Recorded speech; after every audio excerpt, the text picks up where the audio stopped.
말씀 마태복음 7장 1절에서 5절의 말씀입니다.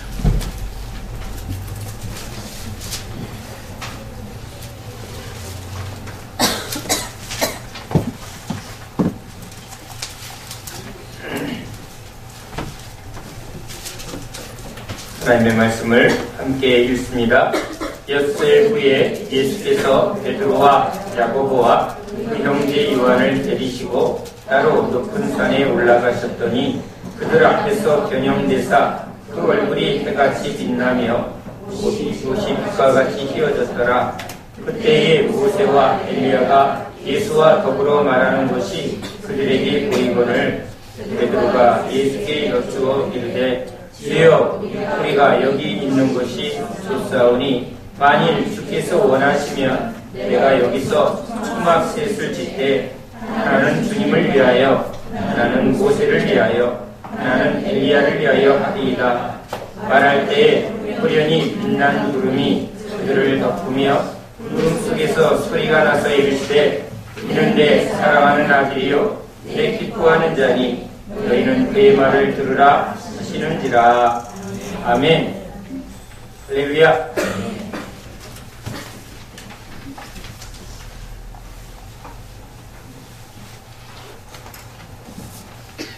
영어를 배우면서 미국 중심으로 살았습니다. 부인할 수 없습니다. 우리는 미국의 주도권 아래에 있는 그런 나라입니다. 그런데 이제는 대세가 자꾸 중국 쪽으로 가니까 중국말을 배우자 이렇게 말을 합니다. 그런데 오랫동안 이제 초등학교부터, 아니 유치원부터 영어를 배웁니다.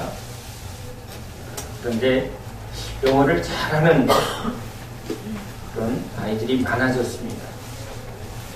이유는 외국에 살다가 온 애들이 많아졌기 때문입니다. 또 미국에서 태어난 아이들이 많아졌기 때문에 영어를 참 잘하는 것 같습니다.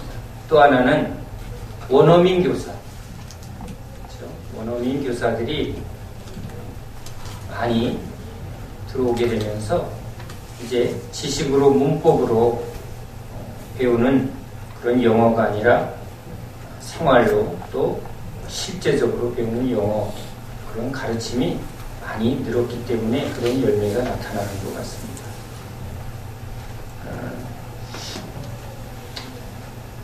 미국에서 태어난 미국 사람은 그냥 영어가 자동으로 됩니다. 그러나 영어를 바르고 정확하게 그리고 가르치는 자가 되려면 아무나 선생이 되지 않습니다. 교사의 자격증이 있고 그 과정을 이수한 사람이 이제 교사가 되는 것입니다. 교사를 그런 과정을 또 그런 자격증을 주는 것은 언어를 배우는데도 방법이 있기 때문입니다. 가르치는 학습법이 정확해야 좋은 결과를 맺고 바른 영어를 가르치기 때문입니다. 제가 왜 영어를 말하고 중국어를 말하는가? 결국은 우리는 하나님 나라 백성으로 부름을 받았습니다. 그러니까 하나님 나라 백성은 바로 하나님 나라의 언어, 하나님 말씀을 잘 하는 자여야만 합니다. 그러기 위해서는 교사가 와야 됩니다. 원어민 교사. 그래서 예수님이 가장 뛰어난 원어민 교사죠. 하늘에서 오셨고 본토에서 오셨고 발음이 가장 좋으시고 가장 뛰어난 교사로 오셨습니다. 예수님을 따라갈 때 예수님과 함께 있으면 하나님 말씀이 열립니다. 그러나 그 당시 유사한 교사들이 있었습니다. 문법에 탁월하고 또 굉장히 암기에 능한 서기관 바리새인들. 그런데 그들은 지금 문법과 지식으로는 하나님 말씀을 말하지만 하나님 나라는 모릅니다. 하나님 나라에서 살아본 적이 없습니다. 지식으로 가르칩니다. 한 번도 미국 땅에서 살아보지 않고도 한국에서 열심히 영어 선생님을 합니다. 그런데 본토에 가면 영어를 못하는 영어 교사들이 실제 있는 것처럼 우리도 목사인데 또 장로인데 오랫동안 신앙생활에서 매일 성경을 이렇게 듣고 보고 읽고 100독, 200독 하는데 그가 진짜 영어 원어민처럼 잘하는가? 아니면 잘 훈련된 사람인가? 그것은 분명히 다를 수 있습니다. 우리도 교사를 볼 때 저 사람이 원어민인가? 생긴 건 꼭 미국 사람인데 한국에서 태어난 미국 사람은 한국말 무지 잘합니다. 근데 예수님은 진짜 하나님으로서 이 땅에 오신 우리의 위대한 교사이죠. 우리에게 말씀을 주러 왔습니다. 그런데 주님이 그렇게 오신 이유죠. 우리에게 진짜 하나님 나라 백성 되게 하고 하나님 말을 가르치러 왔습니다. 그래서 제자들을 끌고 꼭 영어를 계속 가르치는 영어 교사처럼 했는데 결국은 알았습니다. 아무리 해도 원어민처럼 할 수 없다는 거. 제자들이 알았습니다. 예수님은 벌써 알았죠. 행위로 되는 게 아니라 열심히 교육해서 되는 게 아니라 딱 하나의 방법이 있습니다. 하나님이 준비한 방법이죠. 한국에서 죽고 미국에서 태어나는 거죠. 이 땅에 죽고 하나님 나라의 백성으로 다시 태어나는 것입니다. 그래야 체질적으로 하나님 말씀을 잘하게 됩니다. 우리 안에 하나님 나라의 모든 것을 새롭게 만들어 가신 거죠. 그래서 이제 다시 태어나 주님과 함께 말씀을 배우면 그냥 자연스럽게 하나하나 금방금방 배우고 능숙해지는 것처럼 체질화되는 것처럼 그렇게 되어지는 것이죠. 그러니까 사도행전에 베드로가 전에는 떠벌떠벌 암기했는데 틀리고 질문했는데 틀리던 베드로가 갑자기 사도행전에서 영어로 유창하게 비유로 말하자면 영어로 막 설교를 합니다. 깜짝 놀란 거죠. 아니 저 베드로가 언제 저렇게 영어 회화를 잘하지? 이 비유가 이해가 되십니까? 예수님이 오신 이유 중에 하나입니다. 그래서 우리에게 이제 하나님 나라를 알고 하나님 나라의 언어를 진짜 경험하게 하려고 예수님이 제자들을 데리고 옵니다. 얼마나 어려워요. 처음 우리가 언어를 배운다는 게 얼마나 어려운지 모릅니다. 우리는 우리의 이 문화와 태어난 이 육의 언어, 육의 성질, 육의 삶이 우리에게 너무 체질화되어 있습니다. 그런데 꼭 다른 나라 언어를 배운 것처럼 할 수도 없는 영어를 하나하나 배우면서 암기하면서 근데 이게 암기한다고만 되는 게 아닙니다. 무수히 반복하는 것이 효과는 있지만 그러나 체질이 되는 것은 본질적으로는 되지 않습니다. 그래서 예수님이 이제 우리에게 오신 것입니다. 우리에게 하늘 생명을 주고 하늘 언어를 우리에게 부어주시려고. 내 말이 너희 안에 하나님의 말씀이 우리 안에 탁 들어오는 거죠. 그것을 위해서 우리에게 오신 것, 그게 구원입니다. 구원을 비유로 말하면 지금 이렇게 언어라는 비유로 우리가 알 수 있습니다. 그래서 성경은 말합니다. 그가 참 선지자인지 참 하나님의 종인지 아닌지를 알 수 있다는 것입니다. 그가 원어민 교사인가 아닌가를 보라는 것입니다. 그가 열심히 훈련하고 율법식으로 열심히 훈련해서 암기해서 가르치는 사람인지 아니면 그냥 자동으로 되는 건지. 미국 사람에게 당신 왜 이렇게 미국말 잘해요? 영어 잘해요? 그러면 묻죠. 거꾸로 묻습니다. 저 종이 하나님의 종인지, 저 선지자가 하나님의 선지자인지, 저 집사가 하나님이 은혜 주신 구원받은 집사인지 무엇으로 알 수 있다고요?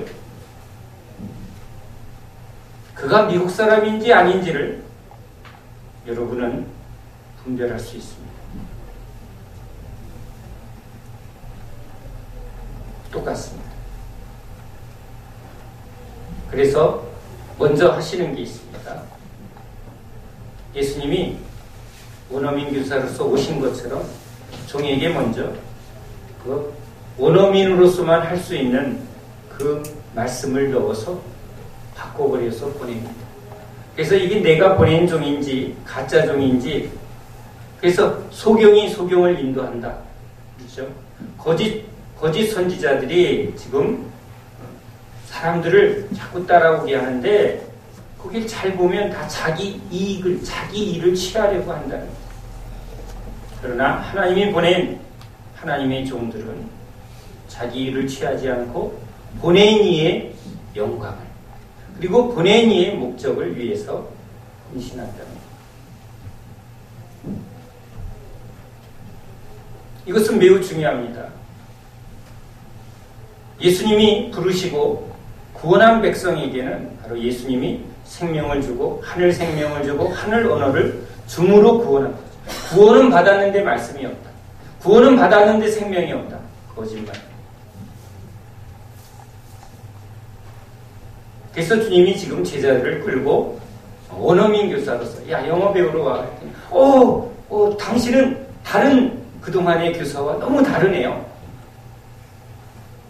기존의 학교에서 선생님이 막 단어 100개 외워라, 시험 계속 문법 시험만 하는데 너무 어렵고 딱딱하고 재미없고 안 되는데 원어민하고 얘기하니까 조금 되네요.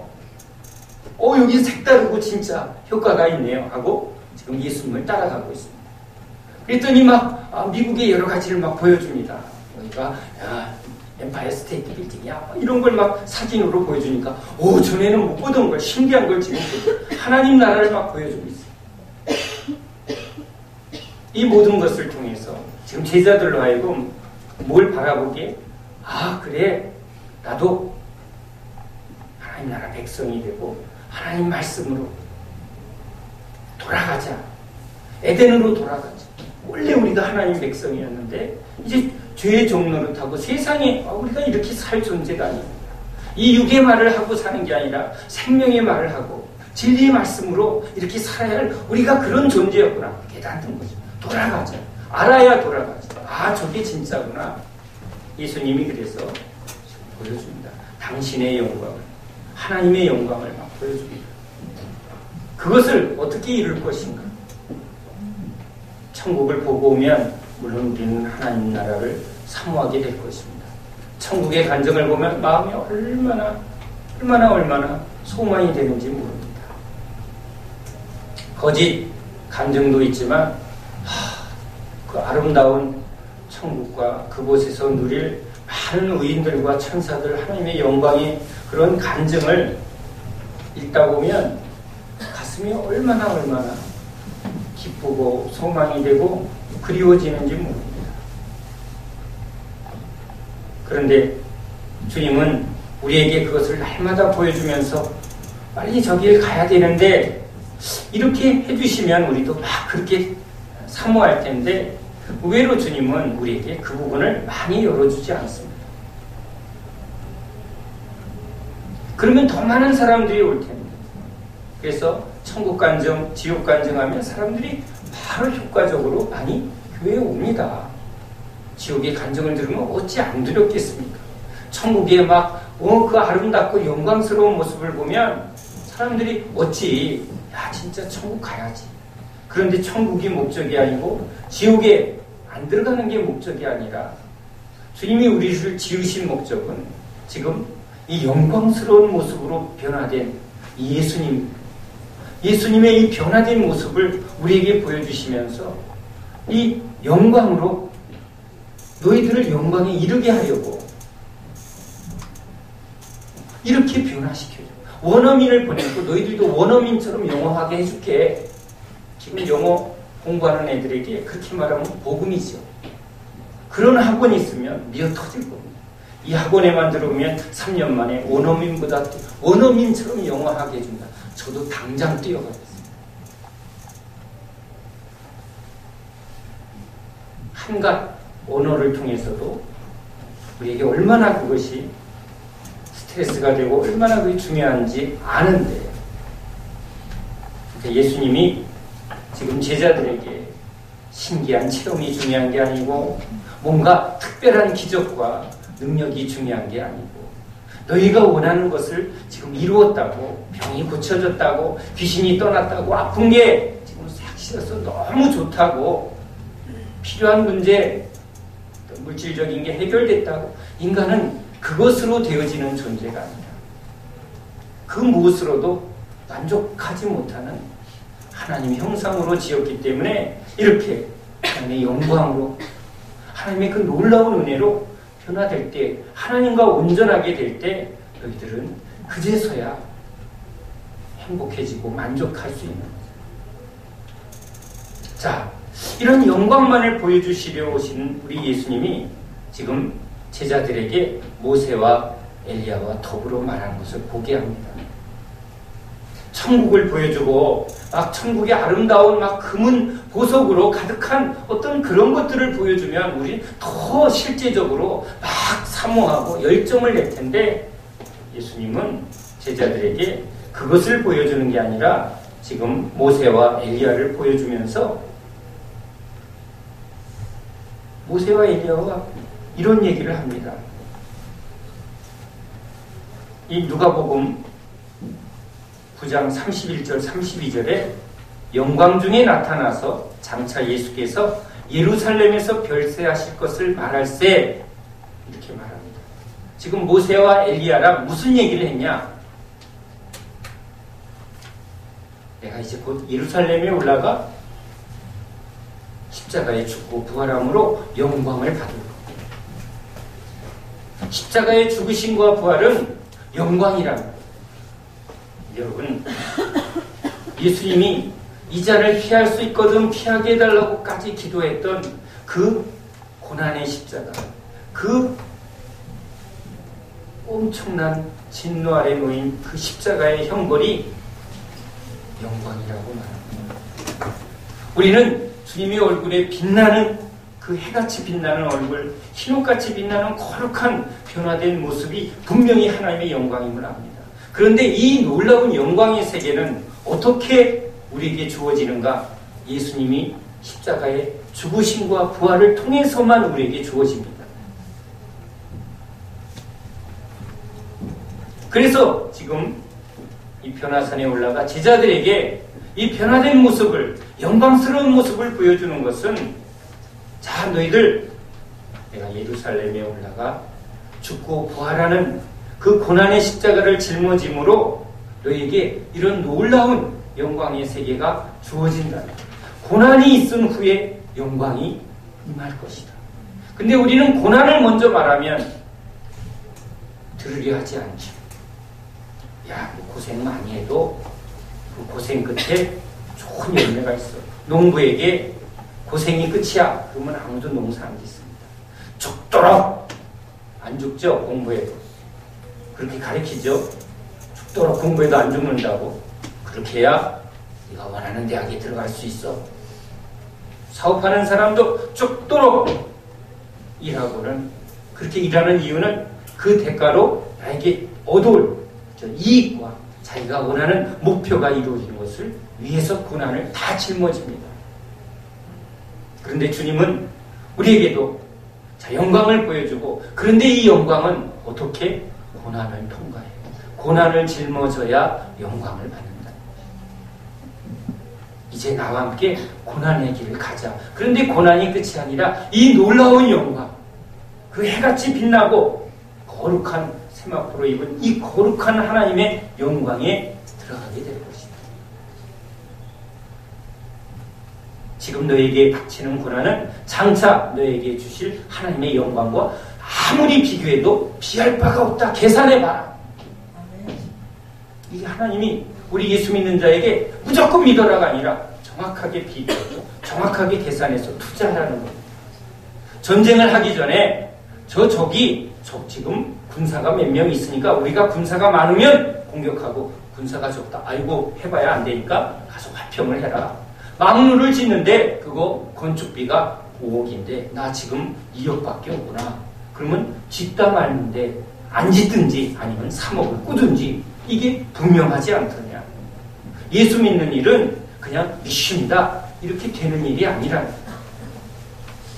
이것은 정확하게 계산해 보라는 거예요. 보물이 딱 묻힌 밭을 보면 계산한다는 거죠. 요거 다 팔아서 투자해도 이거 엄청 남겠구나.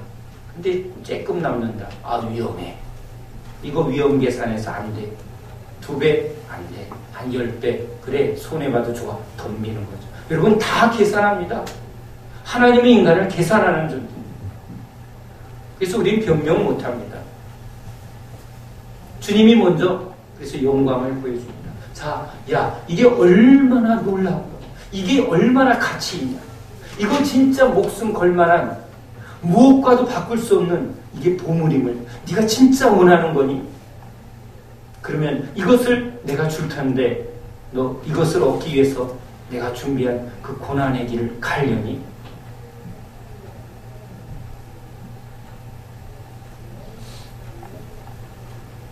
그래서 주님이 제자들에게 변화산에 올라가서 영광을 보여주시고 거기서 다 놀래고 오 하는데 주님이 거기다 딱 말씀합니다. 모세와 엘리야와 함께 지금 예루살렘에 올라가 죽고 부활하실 것을. 이전에 예수님이 제자들에게 이 예루살렘에 올라가 죽고 부활할 것을 말할 때 제자들은 하나도 듣지 않습니다.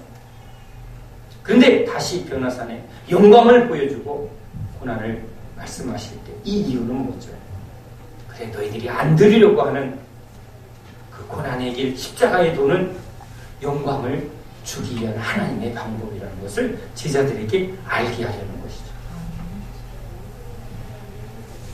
여러분도 진짜 하나님 나라에 하나님이 우리에게 주시는 놀라운 영광을 진짜 사모한다면 그것을 얻기 위한 대가를 하나도 안 아까워할 것입니다. 주께 헌신하라. 주님을 따르는데 대가를 치르라. 아무리 얘기해도 세상도 대가 없이 세상도 희생 없이 좋은 것을 얻을 수가 없고 세상 헛된 것에도 분명히 투자하는 우리들인데 하나님의 영원한 것, 영광스러운 것을 여러분 우리가 얼마나 투자한다. 이미 그것도 우리 게 아닌 주님의 것입니다.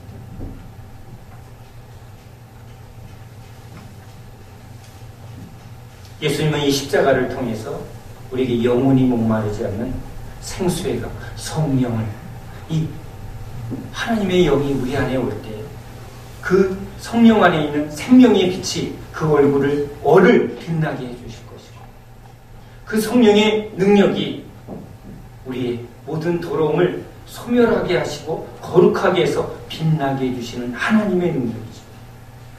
그래서 예수님이 십자가에 죽기 전에 지금 요한복음 7장 39절에 보면 나를 믿는 자는 성경에 이른 것 같이 그 배에서 생수의 강이 흘러나오리라 하시니 이는 그를 믿는 자들이 받을 성령을 가리켜 말씀하신 것이라.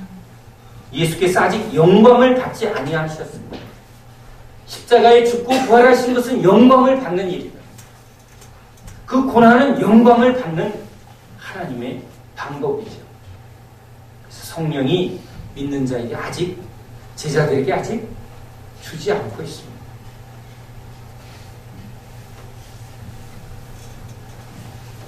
그래서 제자들에게 지금 이 변화산에서 이것을 보여주시는 것은 바로 복음을 말합니다. 복음의 기쁜 소식. 슬픈 주님을 따라가면 계속 고난이 있고 핍박이 있고 어려움이 있구나. 이건 우리를 근심하게 하고 주님이 또 안 계시면 어떡하나? 아니죠. 우리로 하여금 예수님을 통해서 나타나요. 저 놀라운 영광스러운 모습, 하나님이 우리와 함께 하시는 그 십자가의 죽으심과 부활을 통해서 하나님의 사랑이 우리에게 확정되어집니다. 하나님의 영광, 하나님의 성품이죠. 하나님의 솜씨죠. 그 십자가를 통해서 당신의 사랑이 확정되어지고 능력이 우리에게 나타나게 된 것. 그게 하나님의 영광이죠. 그 볼품없으신 외모와 전혀 흠모할 것이 없는 그분의 출신, 그분의 외적인 모든 것. 근데 그 안에 하나님의 영광이 감춰져 있습니다. 십자가에서 그것이 완전히 폭파되듯이 튀어나온 거죠. 십자가에 죽으실 때 성전에 그 가렸던 휘장이 갈라지면서 하나님 임재로 가득했던 그 보좌 앞에 길이 열린 거죠. 예수님이 자신의 육신을 찢으시면서 육신 안에 갇혀진 그 하나님의 신성, 바로 이 생수의 강을 넘치게, 그 죽으심과 부활에 참여하는 자, 그 죽으심과 부활이 바로 우리를 향한 구원이라는 것을, 우리를 향한 하나님의 사랑이라는 것을 믿는 사람, 그 사람에게 당신 안에 있는 그 생수를, 그 생명의 빛을, 그 영광스러운 빛을, 거룩의 능력을 쏟아 부어주는 사람. 십자가는 사랑의 폭탄입니다. 생명의 폭탄입니다. 그래서 그 십자가 앞에 나가면 그 십자가에서 당신의 몸을 깨트려 우리에게 쏟아 부어주는 거죠. 그 빛이 우리를 변화시키는 거죠. 그 거룩함이 우리를 거룩하게 하는 거죠. 그건 당신의 능력입니다.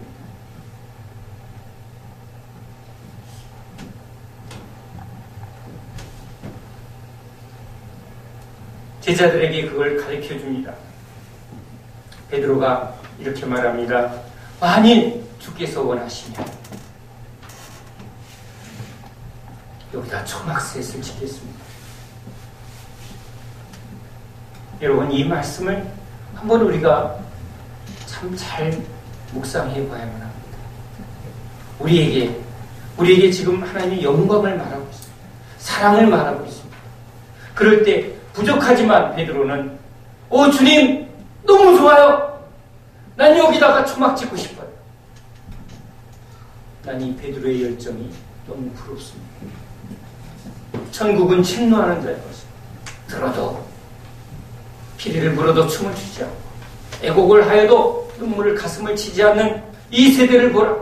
하나님이 영광을 말하고 사랑을 말해도 전혀 가슴이 움직여지지 않는 이 죽은 자를 보라 하시는 것 같습니다.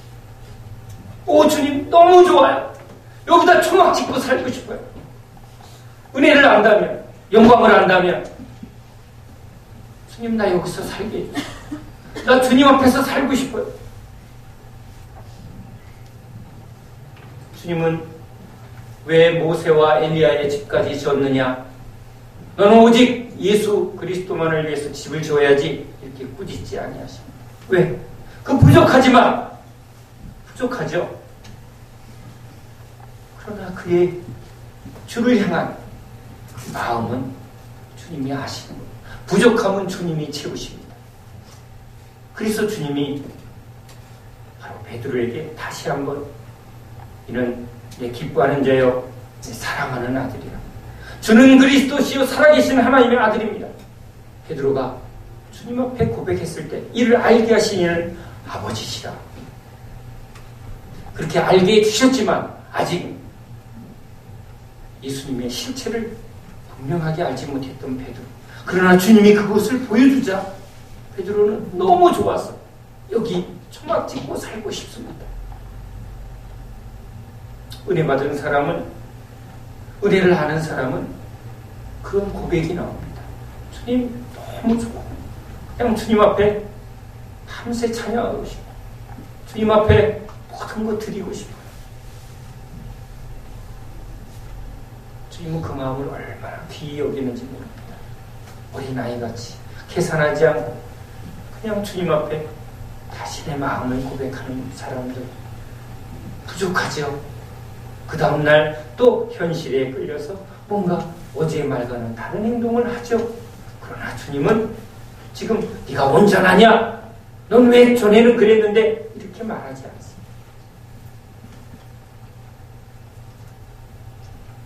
은혜를 은혜로 하는 사람. 아무에게나 보여줍니까?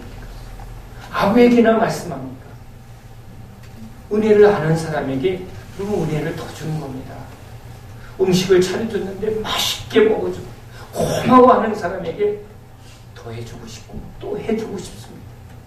그게 여러분 이게 당연합니다. 영광을 보여줘도 말씀을 하여도 예수님이 십자가에 죽으시기까지 우리를 구원하러 오셨는데 사람들이 삐딱하니 거기다가 입속만 차리고 계산만 하고 따지고 그리고는 휙 원하는 거 취하면 돌아갑니다. 언제 그랬다는 듯이.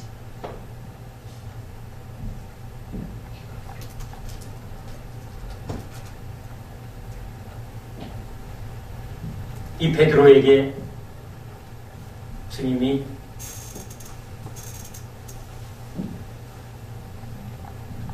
하나님의 아버지의 음성을 듣게 합니다.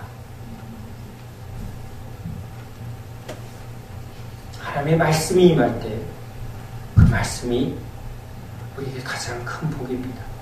천지의 주재자이신 하나님이 지금 베드로에게 말합니다. 베드로와 요한, 야고보에게 말합니다. 모세에게만 말씀하셨던 그 하나님의 음성을 예수 믿는 자에게 하늘문이 열리고 하늘 보좌에 나아가 하나님 보좌 앞에 담대히 서서 하나님의 음성, 위대하신 이 존귀와 영광으로 가득하신 하늘 아버지의 그 보좌 앞에 나아갈 수 있는 것, 이건 예수 믿는 자에게 주신 하나님의 복입니다. 여러분, 이것은 구약의 누구도 꿈꿀 수 없었던 축복입니다. 대제사장들도 1년에 한 번씩 그것도 목숨 걸고 한 번에 그 지성소에 들어갈 수 있었던 그 보좌. 그런데 지금 이들은 예수를 따라 나아갔을 때 예수 믿는 자에게 하나님의 영광이 열리고 하나님 아버지의 음성을 듣게 합니다. 우리가 있어야 할 곳 하나님 보좌 앞입니다. 우리가 살아야 할 곳 하나님 나라입니다. 그곳에는 오직 세상과 모든 소리가 없어지고 오직 하나님의 음성만 선포되는 곳입니다. 광야는 인간의 소리가 멈춰지고 오직 하나님의 말씀이 선포되는 곳입니다. 하늘 보좌에서는 오직 천군 천사의 찬양과 그리고 거룩하신 하나님의 말씀만. 그래서 구름 속에서 소리가 나서 이르시되 이는 내 사랑하는 아들이요 내 기뻐하는 자니 너희는 그의 말을 들으라. 우리도 이 말씀 앞에 있는 줄 믿습니다. 우리는 이제 누구의 말도 듣지 않습니다. 여러분, 자신의 말을 신뢰하지 마십시오. 내 생각을 자꾸 붙들지 마십시오. 우리는 우리 옳은 소견대로 마음속에 가득 차 있습니다. 여러분, 마음에 있는 건 내가 좋아하고 내가 옳다는 생각으로 꽉 차 있습니다. 여기에 거짓말과 틀린 것, 악한 것, 더러운 것이 꽉 차 있지 않습니다. 우리는 그런 것들을 여러분 이렇게 잘 안 붙듭니다. 이건 내가 생각에 옳은 거야, 좋은 거야 하는 것만 우리도 갖고 있습니다. 가치 있는 것만 가지려고 합니다. 그래서 이것을 버리려고 하면 안 버립니다. 여러분, 쓰레기로 가득한 그런 집을 보셨나요? 할머니, 할아버지가 계속 집안에다가 쓰레기를 갖다 놉니다. 사람들이 왜 쓰레기를 이렇게 방 안 가득하게 누울 데도 없이 갖다 놨냐고 그러면 펄펄 뜁니다. 이거 다 뭐라고요? 쓸모 있는 거예요. 아무도 쓰레기는 갖다 놓지 않습니다. 다 자기 옳은 소견대로 이것은 가치 있는 겁니다. 우리 마음도 그렇습니다. 우리 생각도 그렇습니다. 하나님이 보실 땐 쓰레기인데 하나님 나라에서 아무것도 사용할 수 없는 건데 우리는 그것을 열심히 끌어모으고 있습니다. 세상에 헛된 것들이죠. 헛된 것. 뭐라고 말하죠? 쓰레기입니다. 헛되고 헛된 것, 니꼬르 쓰레기.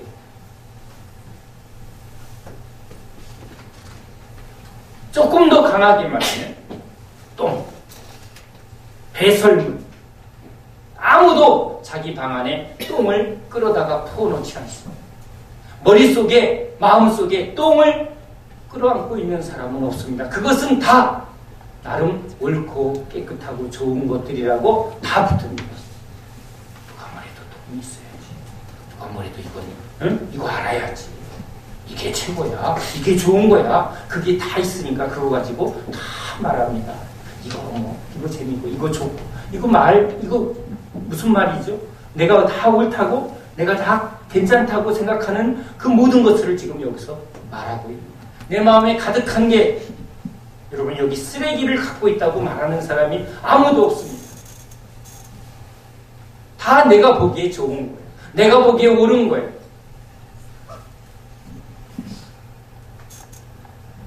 그런데 영광의 빛은, 하나님의 은혜의 빛은, 진리의 말씀은 이 은혜가 우리에게 임하길 간절히 소원합니다. 왜 우리는 내 뜻과 내 생각을 자꾸 부인하고 버려야 할까요? 세상은 그것 가지고 사는데, 우리는 그것이 우리를 움직이고 있는데, 내 생각이 나를 움직이지 않도록, 내 뜻이 나를 주인 노릇하지 않도록, 주님의 말씀이, 주님의 뜻이 나를 움직이게 하려면 내가 나를 부인해야 되는데, 내가 옳다고 여기는 걸 왜 내려놓습니까? 내가 이것은 쓰레기요 똥이라고 해야 버리죠.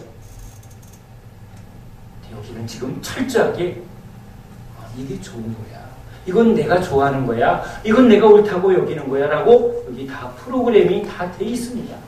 이게 나예요. 나. 그 나가 지금 움직이고 있습니다. 이 프로그램이, 이 나라는 이 중심이 나를 망하게 하고, 나를 더럽게 하고, 나를 악하게 합니다. 주님, 나를 불쌍히 여겨주소서. 그럴 때 숯불에 단 숯이 입에 닿은 것처럼 십자가의 보혈은 우리에게 참 능력이 됩니다. 다윗의 자손 예수여 하고 문둥병자가 주님의 옷깃을 붙들고 주님의 그 말씀을 구하고 주님 앞에 엎드려 달려나가듯이, 누가 주님 앞에 나갑니까? 누가 이 변화산 높은 데까지 따라갑니까? 누가 여기다가 초막짓을 짓고 여기서 살고 싶다고 말합니까? 세상이 좋으면 자기 옳은 것을 붙들고 있는 사람은 이 산에 오르지 않습니다. 초막집 지으려고도 하지 않습니다. 주님의 음성 들으려고도 하지 않습니다. 필요할 때만, 우리 아들, 우리 집 문제 있을 때만 하나님, 그때만 하나님이죠. 여기가 좋사오니? 아니요, 가끔 교회에 오면 됩니다. 천국행 티켓 하나 받으면 다 된 것처럼? 아니요. 오늘 그렇게 고백했으면 좋겠어요. 진짜 주님, 우리 안에 베드로와 같이 천국은 침노하는 자의 것입니다. 우리가 진짜 주님을 좀 알고, 주님이 우리에게 무엇을 주려고, 무슨 은혜를 주려고 오셨는지를 우리가 이제는 깨달아 조금씩 알고 있는데, 주님 그 은혜 앞에 살게 해달라. 초막집 짓고 살게 해달라. 그 안에 머물게 해달라. 우리가 주님 앞에 그렇게 고백하면 주님은 우리의 모든 연약함을 아시죠. 그 고백도 오래가지 못한다는 것도 주님이 아시죠. 그것까지도 주님한테 내어 맡기는 그런 우리를 끌고 가시는 우리 주님 말씀하실 겁니다. 또 말씀하시고 또 말씀하시고, 그 날마다의 말씀입니다. 그날의 은혜는 그날로 족한 거죠. 좋습니다 주님, 오늘의 은혜는 오늘로, 오늘 이 밤에 이 말씀으로, 이 은혜로 내가 족합니다. 내일의 은혜는 내일 또 만나러 주실 하나님을 기대합니다. 주님 앞에서 살면, 주님만 따라가면 날마다 은혜 주시고, 날마다 먹여주시고, 날마다 지켜주실 줄 믿습니다. 우리는 그 주님 앞에 초막을 짓고 또 걷어서 주님을 따라가는, 우리는 주님을 따라가는 사람. 이 고백이 저와 여러분의 고백되기를 예수님의 이름으로 축원합니다. 기도합니다. 하나님,